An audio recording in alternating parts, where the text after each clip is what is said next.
Hey everybody, welcome back to the Chaotic Little Book Corner. My name's Acacia. Today I'm going to be doing my March book haul part 2.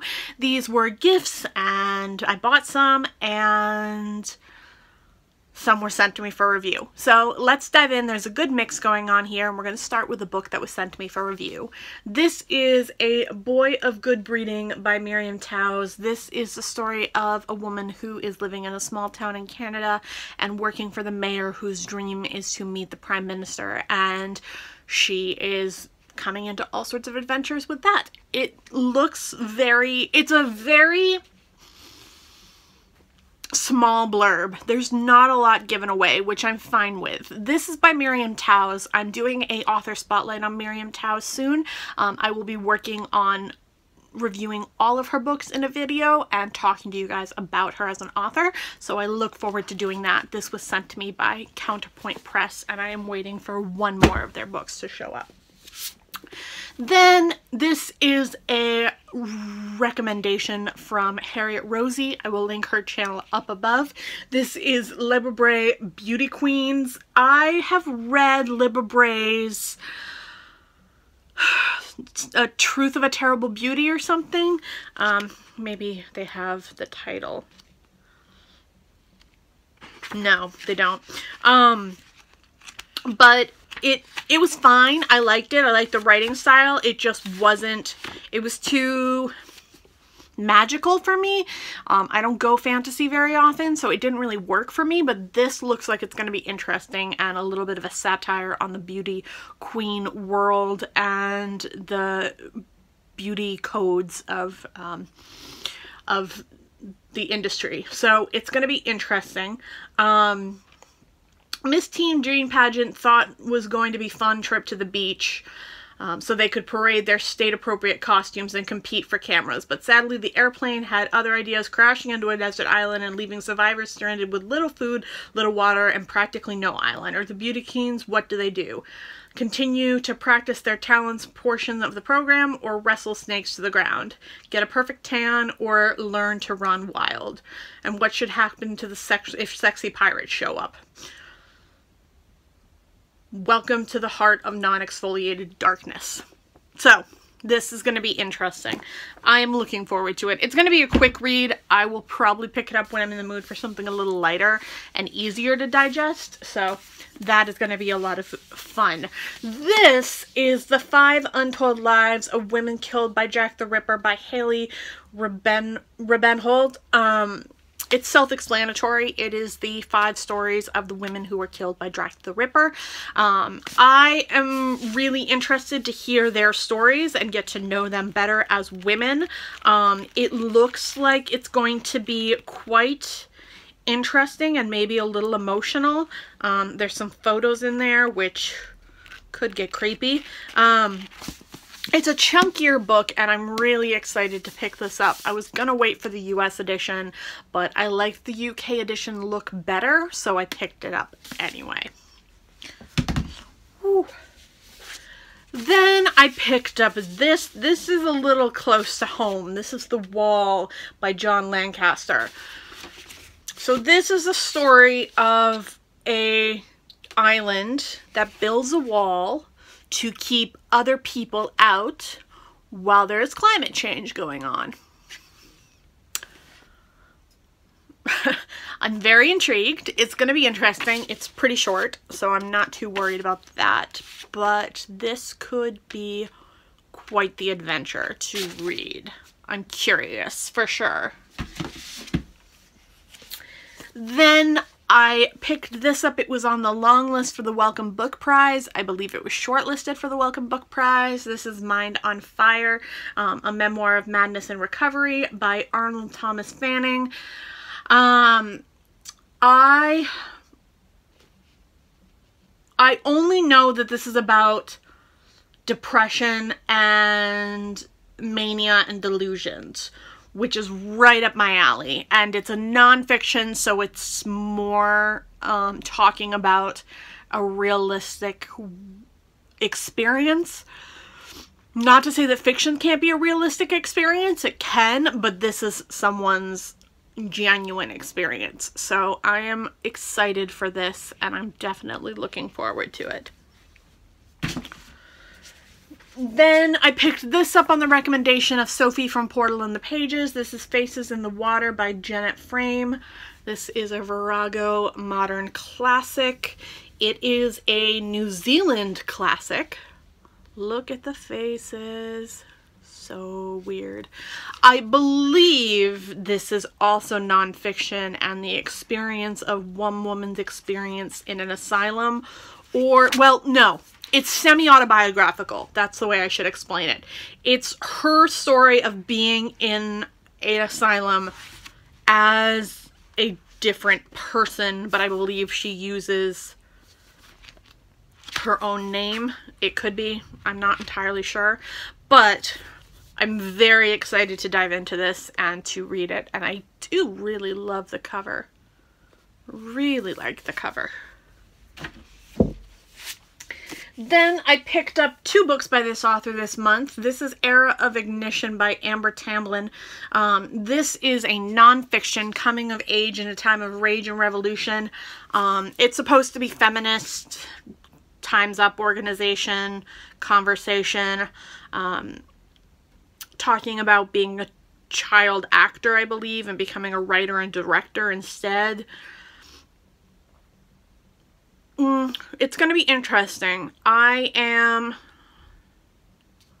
really curious about this. I remember Amber Tamblyn from the Sisterhood of the Traveling Pants, but I don't think I've ever seen her in anything else. So I'm curious to see what else she's worked in and worked on and written for and so on and so forth. Yeah. It's going to be really interesting. I don't know when I'm going to get to that one. It's really popular right now, so I might get to it soon. But I also have so many other books that are high on my priority list that I'm not sure. This is Ariel, Poems by Sylvia Plath. Pretty self-explanatory. Poems by Sylvia Plath. I love Sylvia Plath. This is, I think, her most well-known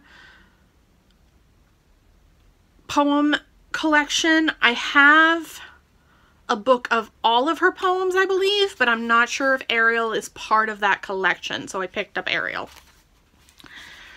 Then this was a no-brainer. I don't know why I didn't have it sooner. This is Everyday Sexism by Laura Bates.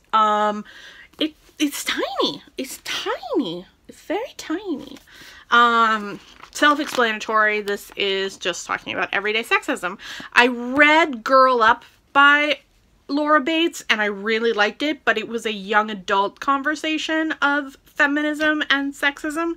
I'm hoping this will be a little more adult. It's very possible that this will be all information I already have, but it's good to have on my shelf regardless, and I am excited to dive into it eventually.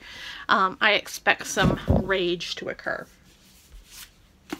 Then I went to an event. This is Inheritance. This is a memoir of genealogy, paternity, and love. This is by Dani Shapiro. This is the story, it's a nonfiction of the fact that her father died years ago, and then she did a genealogy test, so like Ancestry.com sort of thing, and it came back that her father wasn't her father, and she had to track down her father and try and see what that was like, but her entire identity was kind of destroyed in the process, and she had to readjust her entire life. So it looks interesting. I got it signed. The talk was really cool. I enjoyed it. Then, to follow up The Alienist, I got the sequel. This is The Angel of Darkness, Caleb Carr. The third one is coming out this year. I didn't know that until recently, and I am so excited. So excited. So yes, this is going to be good. I am excited. This one, I believe, has a potential female killer. So that'll be fun. Then I picked up Adele. This is by Leila Silmani. Author of Lullaby or A Perfect Nanny, which it is here in the US. This one matched Lullaby better than the US edition, so I picked up this one. This is about a woman who is obsessed with sex and compulsively getting into trouble around sex, I believe. I've heard mixed reviews, and I've also heard that it's a little slow, so we shall see how that ends up happening. Then the other Amber Tamblyn book, this is Any Man. This is a mixed media story blend of poetry and prose. Gives narratives to victims of sexual assault. I don't know how I didn't know about this before. I am very excited to pick this up. It's going to be a lot of work and very emotional, and I am slightly worried, but it's going to be good, and I'm very excited. Then I have two books that were sent to me by $2 Radio. The first one is Triangulum by Masadi Nshanga. I think so. Nshanga. We're gonna go with that. Probably mispronounced that. This is a weird digital recording from an unnamed woman who claims the world will end in 10 years.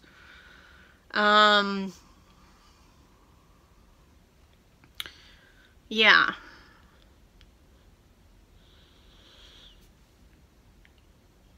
I am really not sure about this one. This one came to me as a surprise. I did not request this one. So I'm going to read it and get to it. It comes out